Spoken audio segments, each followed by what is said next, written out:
Good evening, everybody. Hi, as Emma said, my name is Carolyn Blunt. So I have been doing this now for 7 years in terms of my own brand real results training. But I have been in HR and training for about 13 years now. So just a little bit of background about me. I now specialise in telephone communication, customer service, contact centre stuff. So I'll talk a little bit about how that happened around. So I got voted into second most respected person in the UK contact centre industry 2009 by readers of Call Centre Help magazine, and that is very much now where my business is based quite heavily in the contact centre sector.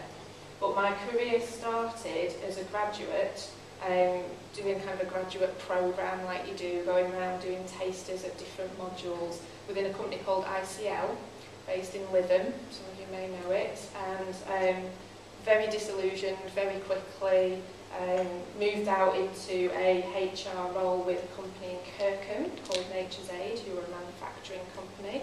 So a local girl from Lancashire, and worked there in a kind of, it was more of a personnel, it was still in the days of kind of personnel, and it was that sort of role for a couple of years, but learnt a lot.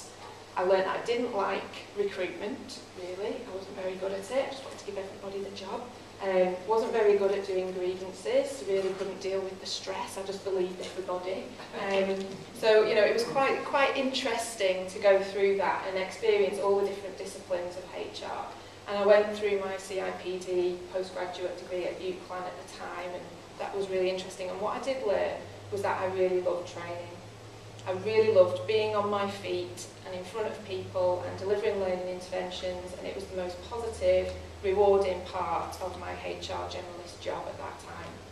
So I decided that on leaving that role I wanted to go into something that was pure training, and that company just was too small to have a full-time training role within it. So I actually went back to ICL where I'd started and said, you know, I'd like to come back as a full-time trainer, and they said, fantastic, we can finally get the return on the graduate scheme that we invested in you several years before. So back I went, and I loved it, absolutely loved it. In a pure training role, it was wonderful, and I had 3 really good years of travelling around doing training, soft skills. I was a soft skills trainer, regional trainer, and I was travelling around doing telephone communication, customer care. I was within the call centre and technical support part of Fujitsu, so that's kind of how this has happened for me now.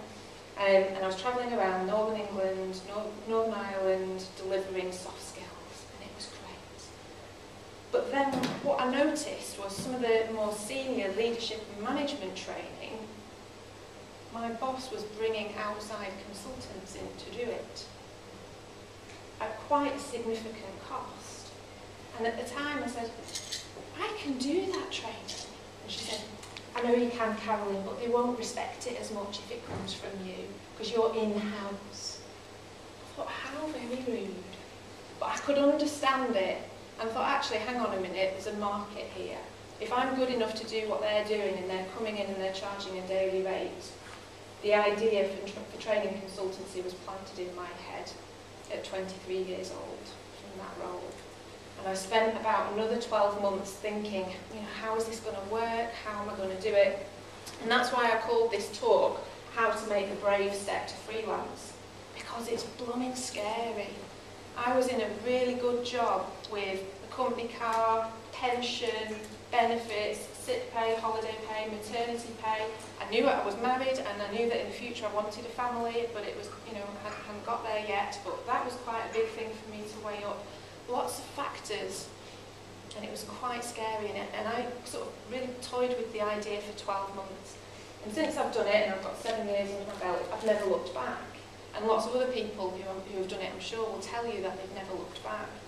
But I know that in those 12 months, I could have pushed it away and revisited it, and pushed it away and revisited it for a long, long time.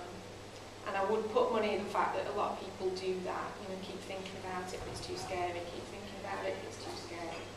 So that's where I kind of got the idea to do this, because since I've been doing it, lots of people have said, I'd really like to do that, how did you do it?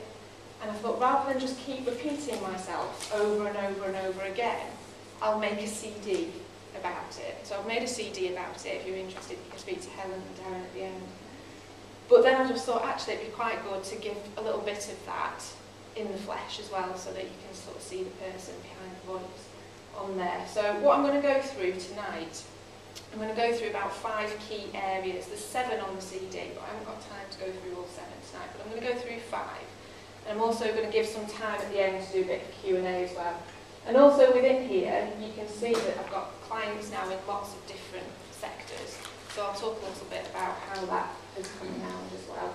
And some of the stuff around the award-winning thing is quite nice, and it's quite attractive in terms of how you go about winning business and how you go about establishing client loyalty. So if there's time on that as well. So this is kind of how I managed to sort of think about this 60 minutes. I'm going to think about what worked and what didn't, basically, and give you some time for some Q&A that's particular to you as well at the end, if that's all right. Would that be helpful? Does that sound like what you wanted to hear?